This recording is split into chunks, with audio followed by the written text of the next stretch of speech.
قرآن پاک ایک ایسی کتاب ہے جسے پڑھ کر عمل کرو گے تو خزانے پاؤ گے، ورنہ زندگی کو بے مقصد گزار جاؤ گے۔ جس چیز پر شکر کیا جائے وہ بڑھا دی جاتی ہے۔ جب بھی زندگی میں کسی چیز کی کمی محسوس ہو تو اس پہ شکر کرنا شروع کر دیں، اللہ وہ چیز بڑھانا شروع کر دے گا۔ رشتے توڑنا بہت آسان ہے، اصل سمجھداری یہ ہے کہ کچھ بھی ہو جائے درگزر کر کے محبت کو قائم رکھا جائے، ورنہ رشتے ختم کرنے کا پچھتاوا آپ کو زندگی بھر سکون سے جینے نہیں دے گا۔ محبت صرف دو پاؤں پر سیدھی کھڑی ہوتی ہے، جس میں ایک پاؤں توجہ کا اور دوسرا پاؤں عزت کا ہے۔ دونوں میں سے ایک بھی کھو جائے تو محبت معذور ہو جاتی ہے۔ عزت اسے دی جاتی ہے جو عزت قبول کرنے کا ظرف رکھتا ہو، اور عزت وہی قبول کر سکتا ہے جو عزت دینے کا ظرف رکھتا ہو۔ کم ظرف نہ تو عزت کر سکتا ہے اور نہ ہی عزت کروا سکتا ہے۔ رشتے توڑنے نہیں چاہیے، لیکن جہاں قدر نہ ہو وہاں رشتے نبھائے بھی تو نہیں جا سکتے۔ بعض رشتے کبھی مضبوط نہیں ہوتے، بس ہم انہیں زبردستی سنبھالے رکھتے ہیں۔ رشتہ انسانوں سے بنایا جاتا ہے، رشتے کی آڑ میں اگر سانپ سے پالا پڑ جائے تو رشتے ختم کر دیں۔ یہ مت سوچیں کہ تعلق کتنا پرانا اور کتنا زیادہ تھا۔ بدترین زوال وہ ہوتا ہے جب کوئی اب کے دل سے گر جائے اور گرنے کے باوجود اب ہی اس کا شکار رہے، اور یہ جان لیں کہ اب کا درد اس وقت تک دور نہیں ہوگا جب تک وہ اب کے دماغ سے نہ گر جائے۔ میری زندگی میں سب سے بڑی تبدیلی تب آئی تھی جب میں نے خود کو سمجھا لیا کہ جو چیز ہماری نہیں ہے وہ ہمارے ہونٹوں کے درمیان میں سے بھی چھین لی جائے گی، اور جو ہماری ہے وہ دو پہاڑوں کے درمیان سے نکال کر بھی ہماری جھولی میں رکھ دی جائے گی۔ اور بس میں مطمئن ہو گیا کہ بے شک اللہ کے فیصلے ہماری خواہشات سے بہتر ہیں۔ جو دروازے زمین والوں کی تدبیروں سے بند ہوتے ہیں، ان سے بڑے دروازے آسمان والے کے فضل سے کھلتے ہیں۔ مکار لوگ اپنی چالیں چلتے رہ جاتے ہیں، اور رب کے حکم سے وہ اپنے ہی جال میں الجھ کر رہ جاتے ہیں۔ ذلت دینے والے لوگ منصوبے بناتے ہی رہ جاتے ہیں، اور رب عزتوں سے نواز دیتا ہے۔ ایسا کچھ نہیں جو رب سے پوشیدہ ہو، اور ایسا بھی کچھ نہیں جو اس کے اختیار سے باہر ہو۔ ہمیں ایسا کیوں لگتا ہے ہم کسی انسان کو چھوڑ جائیں گے تو وہ نہیں رہ پائے گا؟ ایسا نہیں ہے۔ ہم اپنے ساتھ اس انسان کا خلوص اور محبت اور مان اور اعتبار سب ساتھ سمیت لاتے ہیں۔ وہ انسان وقتی تکلیف میں مبتلا ضرور رہتا ہے، پر پہلے جیسا نہیں رہتا۔ جب ہم اپنے آس پاس دوسروں کو کامیاب ہوتا دیکھتے ہیں جبکہ ہم ابھی کامیاب نہیں ہوئے، تو اس کا مطلب یہ نہیں کہ ہم ناکام ہیں۔ یہ صرف اس بات کی نشانی ہے کہ ہمارا وقت ابھی نہیں آیا، لہذا ہمیں صبر کرنا چاہیے اور انتظار کرنا چاہیے اور مایوس نہیں ہونا چاہیے۔ اور جو دعائیں سچے دل سے کی جائیں وہ دعائیں عرش تک جاتی ہیں، اور جن دعاؤں میں صبر شامل ہو وہ رب کی رحمت پا جاتی ہے۔ تم بھی اللہ سے مانگو، جس کے در سے جھولیاں خالی نہیں جاتی ہیں وہی تمہیں عطا فرمائے گا۔ جس کی فطرت ہی رحمان کہلاتی ہے، صبر رکھو اور یقین رکھو، یہ آزمائش ہے اور چند گھڑیوں کی مہمان ہے، بہت جلد تمہیں بھی قبولیت کی خوشخبری سنائی جائے گی۔ سفر تو وہ ہوتے ہیں جو تنہا کیے جائیں، تنہائی وہ آئینہ ہے جو آپ کی ملاقات اب سے کرواتا ہے، آپ کو دکھاتا ہے کہ یہ تم سامنے ہو اور تم ہی تم کو دیکھ رہے ہو، اور تم ہی تم سے مخاطب ہو، اور تم ہی تمہارے رفیق ہو۔ بھولنے کی عادت لازمی سیکھنی چاہیے، جس قدر جلدی حادثات فراموش کریں گے اتنا ہی درد بے معنی ہو جائے گا۔ نہ منانے کی بہت سی وجوہات ہو سکتی ہیں، پر کسی روٹھے ہوئے کو منانے کی صرف ایک ہی وجہ ہوتی ہے، اور وہ ہے محبت۔ جب خواہشات مر جاتی ہیں تب صرف سمجھوتے رہ جاتے ہیں، پھر چاہے اب خوش ہوں اور اداس۔ محبت دنیا میں سب سے بے اختیار جذبہ ہے، اور یہی اس کی سب سے بڑی خرابی ہے۔ شاخوں سے پتوں کا گرنا محض موسم کی تبدیلی کا پیش خیمہ نہیں، بلکہ یہ یاد دلاتا ہے کہ دنیا کی ہر چیز فانی ہے۔ اپنی غلطی مان لینا بھی حوصلے کی بات ہوتی ہے، اور یہ حوصلہ ہر کسی میں نہیں ہوتا۔ کسی کا دل توڑ کر معافی مانگنا بہت آسان ہے، لیکن اپنا دل ٹوٹنے پر کسی کو معاف کر دینا بہت مشکل ہے۔ دل کا اچھا ہونے سے کہیں بہتر ہے انسان زبان کا اچھا ہو، کیونکہ لوگوں کا واسطہ سب سے پہلے آپ کی زبان سے پڑتا ہے، دل تک تو کچھ خاص لوگ ہی پہنچ پاتے ہیں۔ جھوٹ سننے کا مزہ تب آتا ہے جب آپ کو سچ پہلے سے ہی معلوم ہو۔ دل کے خوبصورت لوگ قسمت سے ملا کرتے ہیں۔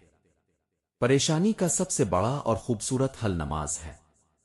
کچھ جگہیں نہ چاہتے ہوئے بھی چھوڑنی پڑتی ہیں، اور دل کو ہے حد پسند وہ لوگ جن کے بغیر رہنا ناممکن ہوتا ہے۔ زندگی کے کسی موڑ پر آ کر انہیں بھی چھوڑنا پڑتا ہے، اور یہ ایک تلخ حقیقت ہے۔ لوگوں کو حق بات بھی وہی پسند ہے جو ان کے حق میں ہوتی ہے۔ ظلم یہ ہے کہ وہ ہماری مخلصی کو ہماری بے وقوفی کہتے ہیں، بعض الفاظ بھی دل توڑنے کی صلاحیت رکھتے ہیں۔ زندگی تو ہلکی پھلکی ہے، سارا بوجھ تو خواہشوں کا ہے۔ اللہ بہت رحیم ہے، وہ ہمارے ٹوٹنے سے پہلے ہی ہماری دعائیں سن لیتا ہے۔ جو درد دواؤں سے نہیں بھرتے وہ بھی دعاؤں سے بھر جاتے ہیں۔ ہر کامیاب مرد کے پیچھے ایک بوڑھے اور ضعیف باپ کی قیمتی جوانی ہوتی ہے۔ لوگ اپنی بوریت دور کرنے کے لیے اگر آپ کو عزیز رکھیں تو اسے محبت سمجھنے کی غلطی مت کیجیے گا۔ کسی کا آپ پر اعتبار کرنا آپ سے محبت کرنے سے زیادہ قابل تعریف ہے۔ عشق بہترین وہی ہوتا ہے جس میں عورت بیوی اور مرد شوہر بن جاتا ہے۔ جانے والے چلے ہی جاتے ہیں، پھر چاہے آپ منتیں کریں اور پاؤں پکڑیں۔ بعض اوقات آپ کو خاموش ہونا پڑتا ہے کیونکہ آپ کے الفاظ یہ واضح نہیں کر پاتے کہ آپ کے اندر کیا چل رہا ہے۔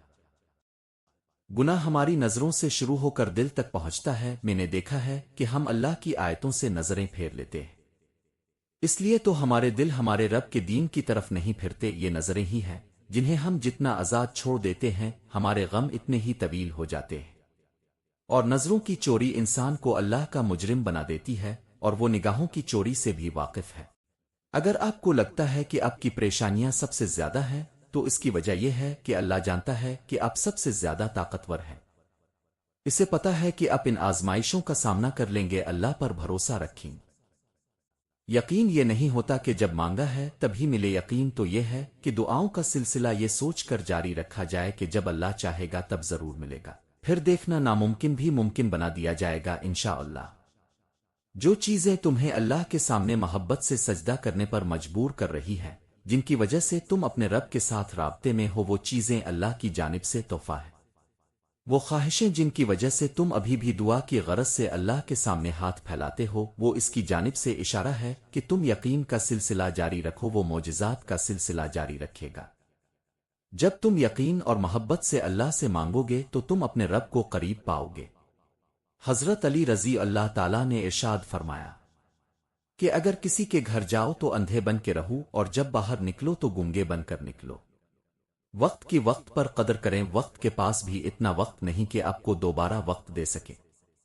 سمجھدار ہونے کا سب سے بڑا نقصان یہ ہے کہ ہم وہ باتیں بھی سمجھنے لگتے ہیں جو کہ نہیں سمجھنی چاہیے تھی۔ معافی آپ کو کمزور نہیں بناتی، یہ آپ کو آزاد کرتی ہے۔ حقیقت کو قبول کر لو، ہمدردی کی ضرورت نہیں پڑے گی۔ رشتے خوبصورت آواز اور اونچے مرتبے اور خوبصورت چہرے سے نہیں بنتے، بلکہ دل اور نہ ٹوٹنے والے بھروسے سے بنتے ہیں۔ دنیا میں امیر ترین آدمی بننے کے لیے یہ 3 چیزیں حاصل کرنا ضروری ہے۔ نمبر 1، علم اور مہارت۔ کسی خاص شعبے میں مہارت حاصل کریں۔ جب آپ کسی چیز کے ماہر ہوں گے تو لوگ آپ کی خدمات کو قدر دیں گے اور آپ کو مختلف مواقع ملیں گے۔ نمبر 2، محنت اور کامیابی۔ محنت اور کامیابی میں سب سے بڑی چیز محنت اور مستقل مزاجی ہے۔ آپ کو اپنے مقصد کے لیے محنت کرنی ہوگی، وہ چھوٹے قدم ہوں اور بڑے چیلنجز۔ نمبر 3، سرمایہ کاری اور مالی سمجھ بوجھ۔ پیسے کو صرف کمانا ہی نہیں بلکہ اس میں سرمایہ کاری بھی کرنی ہوتی ہے۔ مالی سمجھ بوجھ پیدا کریں تاکہ آپ اپنے پیسوں کو بڑھا سکیں اور لمبے عرصے تک فائدہ اٹھا سکیں۔ یہ 3 چیزیں آپ کو کامیابی کے راستے پر لے جائیں گی اور آپ کو امیر ترین بننے کی راہ دکھائیں گی۔ پانی سے زیادہ نرم چیز کوئی نہیں، مگر جب پانی جم جائے تو اس سے زیادہ سخت چیز بھی کوئی نہیں۔ لہذا جو لوگ نرم دل رکھتے ہیں ان کی نرمی کا ناجائز فائدہ مت اٹھایا کریں۔ کتنا خوبصورت ہوتا ہے جب ہم اعتماد سے بات کریں، سلیقے سے مزہ کریں، ادب سے مانگیں اور سچائی سے معذرت کریں۔ کیونکہ ہر وہ شخص جو حروف سیکھ لیتا ہے ضروری نہیں کہ وہ گفتگو کا ہنر بھی جانتا ہو۔ لکھنے والے تو سب ہیں مگر پڑھنے والے کم، اور سمجھنے والے تو بہت ہی نایاب ہیں، کوئی پرفیکٹ نہیں ہوتا۔ لگاؤ ہو تو ہم خوبیاں تلاش کرتے ہیں اور بیزاری ہو تو خامیاں تلاش کرتے ہیں۔ جب کسی کو عدالت میں پیش کیا جاتا ہے تو وہ نہیں بولتا، اس کا وکیل بولتا ہے۔ اس لیے جب آپ کو زندگی میں کبھی لگے لوگ آپ کو پریشان کر رہے ہیں، آپ کی دل آزاری کر رہے ہیں، تو کٹہرے میں آپ کا وکیل آپ کا رب ہوگا، لہذا آپ خاموش رہیں۔ ہر اس اپنے کا شکریہ ادا کیا کریں جو صحیح وقت پر آپ کو بتاتا ہے کہ آپ کا اپنا کوئی نہیں ہے، آپ اکیلے ہیں۔ جو تمہارے ساتھ نامناسب رویہ اختیار کرے اس کے ساتھ ویسا ہی رویہ مت رکھو، کیونکہ تمہارا رویہ تمہاری شخصیت کا عکاس ہے اور اس کا کردار اپنی شخصیت کا آئینہ دار ہے۔ عورت کھلونا نہیں ہے اور نہ ہی زحمت، عورت تو اللہ پاک کی بنائی ہوئی ایسی خوبصورت نعمت ہے جو خود موت کی گود میں جا کر زندگی کو جنم دیتی ہے۔ خاموشیاں کبھی بے وجہ نہیں ہوتی، کچھ درد ایسے بھی ہوتے ہیں جو آواز چھین لیتے ہیں۔ کسی ایک کا ہو جانا ہی بندگی ہے، ہر روز قبلہ بدلنے والے بے دین ہوتے ہیں۔ جب تک ہم خیالات میں تبدیلی نہیں لاتے ہم اپنے مقصد میں کامیاب نہیں ہو سکتے۔ اپنے خلاف باتیں خاموشی سے سنو اور جواب دینے کا حق وقت کو دے دو۔ اگر معاشرے میں خود عزت سے رہنا چاہتے ہو تو دوسروں کی عزت کرو اور کبھی کسی کی برائی نہ کرو۔ رونے سے مت ڈرنا، یہ آپ کے دماغ کو دکھ بھرے خیالات سے آزاد کر دے گا۔ آپ فرشتے بھی بن جائیں تب بھی آپ کو برا کہنے والے لوگ موجود ہوں گے۔ عزت اور قدر پانے کے لیے ان 5 چیزوں پر کبھی سمجھوتا نہیں کرنا چاہیے، ورنہ آپ کی عزت 2 کوڑی کی بھی نہیں رہے گی اور خود سے نظریں ملانے کے قابل نہیں رہیں گے۔ نمبر 1، خود داری اور خود اعتمادی۔ اپنی قدر خود بڑھائیں۔ کبھی بھی اپنی خودی کو کسی کے قدموں میں مت رکھیے۔ جو شخص اپنی عزت خود نہیں کرتا دنیا اسے کبھی عزت نہیں دیتی۔ عزت مانگنے سے نہیں، اپنے رویے اور کردار سے کمائی جاتی ہے۔ اپنی خودی اور خود اعتمادی کو ہمیشہ اہمیت دیں۔ نمبر 2، سچائی کی اہمیت۔ سچ میں بڑی طاقت ہے۔ سچ بولنا آسان نہیں ہوتا، لیکن یہی وہ راستہ ہے جو انسان کو اعتبار اور وقار اور اعتماد عطا کرتا ہے۔ وقتی فائدے کے لیے جھوٹ بولنا شاید فائدہ دے مگر آخرکار عزت چھین جاتی ہے۔ نمبر 3، اصولوں پر قائم رہنا۔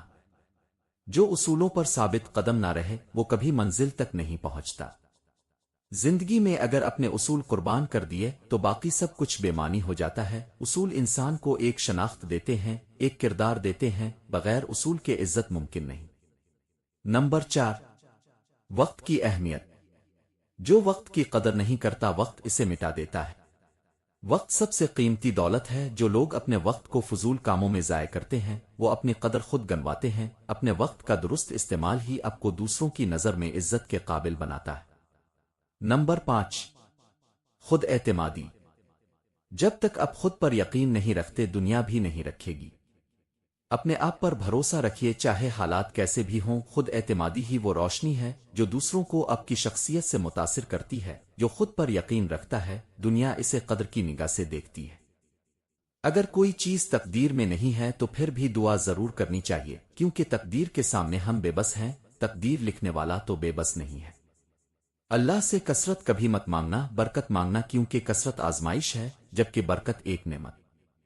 کثرت نصیب ہے اور برکت خوش نصیبی۔ کثرت اب کا اندازہ ہے کہ اس قدر ہو تاکہ آپ کی ضروریات پوری ہوں، اور برکت اللہ تعالیٰ کی گارنٹی ہے کہ جو ملے گا اس میں ضروریات لازمی پوری ہوں گی۔ کثرت والے حساب میں پھنس گئے اور برکت والے پار لگ گئے۔ اور آخر میں میری دعا ہے کہ اے اللہ، اے تمام جہانوں کے پالنے والے اللہ، دعا ہے کہ اب جن دعاؤں کے لیے ہاتھ اٹھائیں وہ دعائیں قبول ہو جائیں۔ اللہ آپ کی سب پریشانیاں دور فرمائے اور اپنا فضل فرمائے۔ آمین ثم آمین۔